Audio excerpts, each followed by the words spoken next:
আমরা চাবো যে দ্রুত সম্ভব এই ধরনের ঝামেলাগুলো যেন সমাধান হয় এবং শিক্ষার্থীদের যেন কোনো ধরনের হয়রানির শিকার না হতে হয়। আমি 2014 সালে ভর্তি, 18 সালে আমি পাশ করে গেছি, কনভোকেশন নেওয়া শেষ আমার। আমি আর ফাঁকে ইউনিভার্সিটিতে একবার দুইবার হয়তো আসছি কাজে। তো গতদিন বা 2 দিন আগে এখানে আমি একটা সংবাদ সম্মেলন বা কিছু একটা আন্দোলন দেখছিলাম, তাকে দেখার পরে আমার মনে হয়েছে যে এই বিষয়টা তো দেখা উচিত। অলরেডি বেসরকারি বিশ্ববিদ্যালয় একটা বা দুটো অফ হয়ে গেছে, এর আগেও কয়েকটা তাদের কুকর্মের কারণে বন্ধ হয়েছে। তো এই বিষয়টা খুবই দেখার মতন বিষয়। তো আমরা যে বিষয়টা এখানে এই গত 5 তারিখের পরে যে একটা আন্দোলনের মাধ্যমে এখানে যে এখন যিনি ভুয়া চেয়ারম্যান যাকে বলা হচ্ছে আহমেদ ফরহাদ খান তানিম, তাকে স্টুডেন্টদের দাবি দেওয়ার সম্মুখে উনি এসে তার বাবার পরিবর্তে এসে চেয়ারে বসেন। তো বসলেও তিনি এখানকার মোস্ট এলিজিবল যে 4 জন বোর্ড অফ ট্রাস্টিজ ওনাদেরকে বিদায় করা হয়। বিদায় করার পর এখান থেকে যে অলরেডি যে বিষয়গুলো আসছে, চাকরিচ্যুতির বিষয়গুলো আসছে, এখানে যে বিষয়টা হচ্ছে কালকের এই ব্যানারে লেখা ছিল যে ফেসিবাদের দোসর মকবুল আহমেদ খান এবং এই মহিউদ্দিন খান আলমগীরের পক্ষ হয়ে কেউ কাজ করতে। আচ্ছা, ফেসিবাদের দোসর যদি মহিউদ্দিন খান আলমগীর আর মকবুল আহমেদ খান হয়, তাহলে ওনার ছেলে গোপালগঞ্জ বাড়ি আহমেদ ফরহাদ খান তানিম সে কি একদিনে হেফাজত বা জামাতের আমির হয়ে গেছেন? এখানে ওই দিন যে বিষয়টা আমাদের যেই জুলাই অভ্যুত্থান শুরু হয় তারপর দিনই এখানে আমাদের যেই প্রাক্তন ভাইস চ্যান্সেলর ছিলেন, ভাইস চেয়ারম্যান ছিলেন, পরবর্তী চেয়ারম্যান মকবুল আহমেদ খান, উনি এই বিশ্ববিদ্যালয়ের উদ্যোক্তা।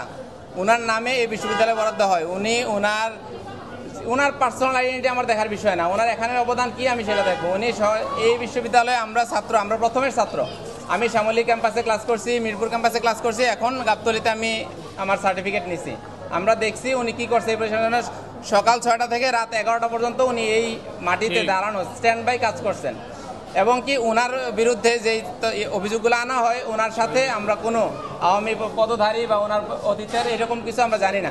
যাই হোক, ওনার সময় ছাত্রলীগকে এনে রাজনীতি করতে দেয় নাই, নিষিদ্ধ করছেন। ক্যাম্পাসের ভিতরে ছাত্রলীগকে ঢুকতে দেয় না, ছাত্রলীগ সভাপতিকে বহিষ্কারও করা হয়েছে।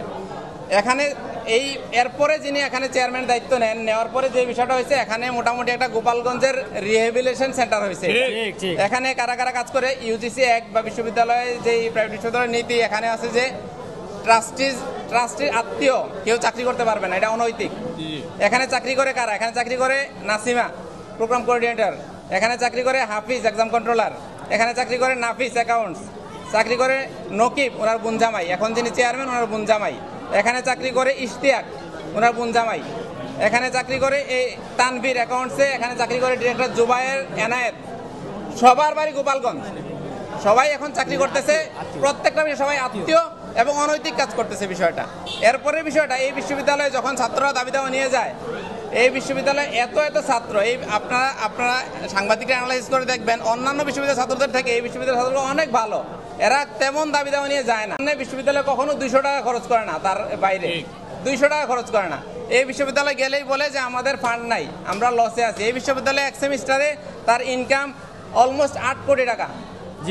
এক সেমিস্টারে তার খরচ আছে 4 কোটি। আমি ধরলাম 5 কোটি টাকা খরচ, স্টাফ স্যালারি, টিচার স্যালারি এবং বিল, বিদ্যুৎ বিল, ইউটিলিটি বিল।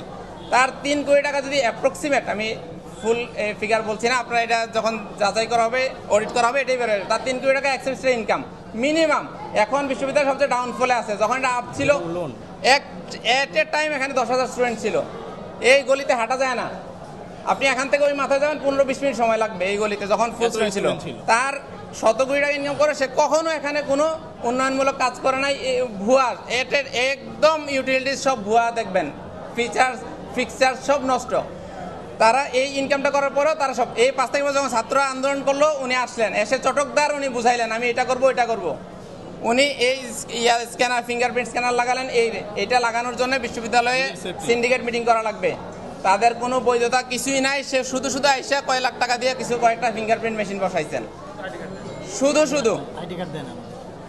এই বিষয়গুলো নিয়ে আমরা এই মুহূর্তে যখন আছি, এই আমাদের মূল বিষয়টাই হচ্ছে উনি চেয়ারম্যান দাবি করেন, কিন্তু উনি চেয়ারম্যান না। উনি কোনো রুলস রেগুলেশনে উনি চেয়ারম্যান হইতে পারেন না।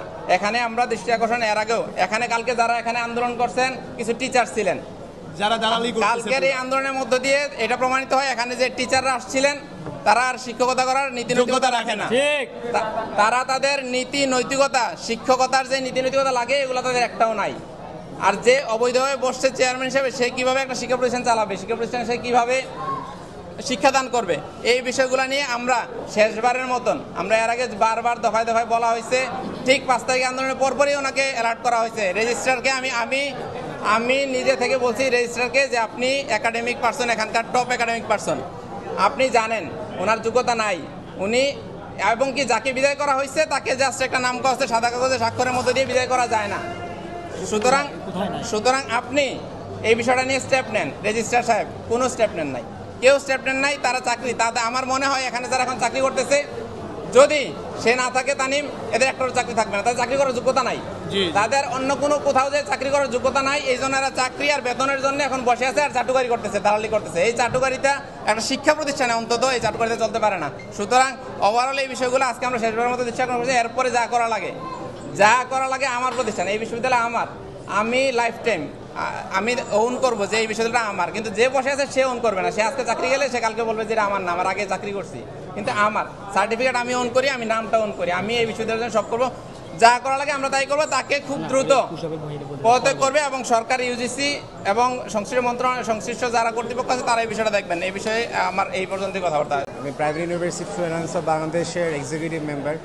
আমরা এখানে এসেছিলাম আসলে এখানে কি চলছে, কি দুর্নীতি, কি অনিয়ম চলছে বা শিক্ষার্থীদের কি অভিযোগ সেগুলো দেখার জন্য এবং তদন্ত করার জন্য, দেখার জন্য, শোনার জন্য।